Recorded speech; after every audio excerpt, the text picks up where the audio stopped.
En Algérie, où l'on subit de plus en plus les conséquences du réchauffement climatique, une ville se distingue, Ksar Tafilelt, aux portes du désert, première cité éco-citoyenne du pays.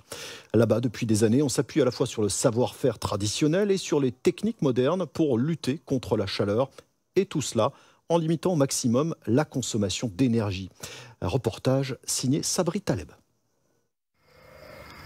Les journées de Smaïl Ben Slimane débutent aux aurores quand les températures sont encore clémentes. Il est ingénieur agronome et agriculteur. Dans son oasis pousse une grande variété de fruits et légumes. À Ksar Tafilelt, aux portes du Sahara algérien, la moitié des besoins hydrauliques pour l'agriculture provient du traitement des eaux usées. Il a de plus fallu s'accommoder aux particularités du désert. C'est une culture étagère à 3 étages. Le palmier, il sert pour couvrir la parcelle des coups de soleil. Ensuite, les arbres et arbrisseaux. Ensuite, j'ai le maraîchage. L'été, à Ksar Tafilelt, le mercure dépasse souvent les 50 degrés au soleil. Pour s'acclimater, les habitants ont conservé un savoir-faire ancestral, tout en le modernisant. Gérer les ombres et les courants d'air pour obtenir une climatisation naturelle. La hauteur est de 7,60 m pour qu'aucune habitation ne fasse de l'ombre à l'autre. On a ajouté les fenêtres avec les mouches érabliers inspirées d'Orient.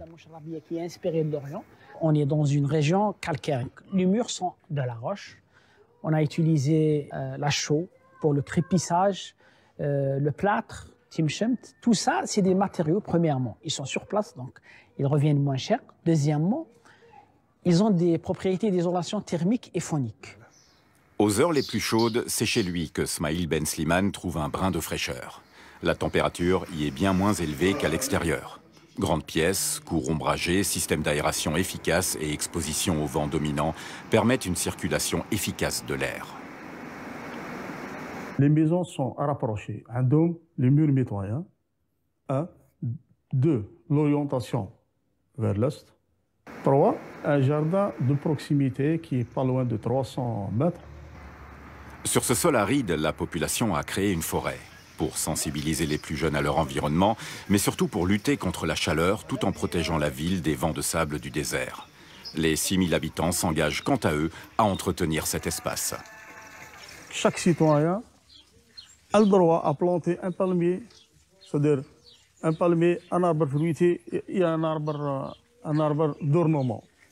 Ingéniosité et bonne volonté, reposant sur la Twiza, un système de travail participatif au Maghreb, ont permis à Ksar Tafilelt d'obtenir dès 2016 le premier prix de la ville durable à la COP22.